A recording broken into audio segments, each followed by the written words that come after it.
Le journal d'une infirmière sous le Covid-19, épisode 3. Adieu les soignants. 30 mars 2020. On a du personnel en plus aujourd'hui. J'ai eu le temps de prendre soin de mes patients, de soigner les plaies laissées par les décubitus ventraux. J'ai pu prendre le temps de discuter avec mes collègues, en tout cas en début de journée. Car même avec 2 soignants en plus, les journées sont chargées. Les soins s'enchaînent, les procédures se multiplient. Il faut mettre le patient du 3 sur le ventre. Mais avant, il faut changer tous les cathéters du patient du 12. Finalement, on va commencer par intuber le patient du 8. Du coup, on lui pose tous les cathéters nécessaires. L'intubation ne lui fait rien. Branchez l'ono. Ah mais regardez, son taux de potassium augmente. On le branche à la dialyse. Ça ne s'arrête pas. Aucun répit. On manque de matériel. Après les respirateurs, on commence à parler du problème des ECMO. Actuellement, sur 22 patients, 8 sont branchés à une de ces machines. Un perfusionniste passe quotidiennement dans le service pour les compter, pour se faire une idée des prochaines disponibilités des machines en fonction de l'état de santé du patient. On va bientôt devoir refuser ce traitement, de dernière intention à nos malades. En parlant d'ECMO, on a réussi un exploit aujourd'hui. Il y a ce patient que nous suivons depuis maintenant plus de 2 semaines, un des premiers Covid acceptés dans le service. C'est un peu notre patient totem. Il est jeune, donc on s'identifie à lui. Il n'a aucun antécédent. Son état est tellement critique que les médecins ont évoqué le fait d'arrêter les soins pour lui, ou en tout cas de les limiter, ce qui signifie ne pas le débrancher, mais le laisser mourir sans proposer de nouvelles thérapeutiques. Nous avons tous protesté. Nous savions que s'il mourait, ça bouleverserait l'équipe. Et aujourd'hui, nous lui avons retiré l'ECMO car il n'en a plus besoin, de quoi nous donner les larmes aux yeux. Alors oui, il est toujours sous respirateur, mais on avance dans la bonne direction. Je suis épuisée, et ce qui me fatigue le plus, c'est d'être sans arrêt sollicitée. Je n'ai pas le temps de faire autre chose que des gestes d'urgence ou d'aider mes collègues. Dès que je m'assois pour écrire des transmissions, on vient me demander de l'aide, un service ou un conseil. Mes jambes n'ont pas le temps de se reposer que je dois déjà courir. Je continue de le faire avec le sourire, mais je commence à craquer intérieurement. J'ai mal partout. Je n'ai que 28 ans et mon corps entier me fait mal.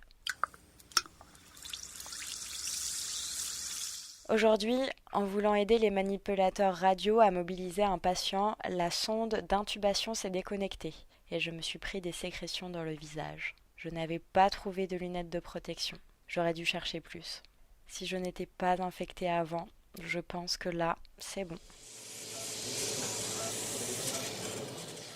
31 mars 2020. La nouvelle est tombée à 15h aujourd'hui. Nos cadres sont venus nous l'annoncer en personne. Ils réduisent les effectifs. Adieu les soignants en plus. Adieu les infirmières anesthésistes en renfort. Nous serons toujours 11 infirmiers pour 22 patients. Jamais plus. Et probablement moins dans quelques semaines. Et si nous sommes trop nombreux, le surplus de personnel ira aider dans les autres réanimations de l'hôpital. Nous avons aussi appris que tous nos congés ou simples jours de repos sont supprimés, au moins jusqu'au 15 mai. Je récapitule. Des journées beaucoup plus denses, un stress supplémentaire d'aller travailler dans des endroits que nous ne connaissons pas, et moins de temps pour se reposer. Je me suis retenue de ne pas pleurer pendant la réunion d'information. Nous allons donc effectuer des semaines de 50 heures jusqu'à ce que ce virus sorte de nos vies. La question n'est pas de savoir qui va craquer, mais plutôt qui ne craquera pas. Ce matin, un patient est décédé. Pas comme les autres au bout d'une semaine ou deux. Lui, il est mort le lendemain de son arrivée. Sa famille était présente. Ça s'est passé très vite. Il est arrivé, il est mort, il est reparti. Point. C'est tout. La moitié de l'équipe ne s'est même pas rendu compte de son passage chez nous. Il avait moins de 60 ans. De mon côté, j'essayais de gérer un autre problème. Mon patient se dégradait. Malgré l'ECMO, le respirateur et les nombreuses séances de décubitus ventral, sa saturation en oxygène baissait. On savait tous que le problème venait de l'ECMO. Elle ne fonctionnait plus, n'oxygénait plus assez le sang.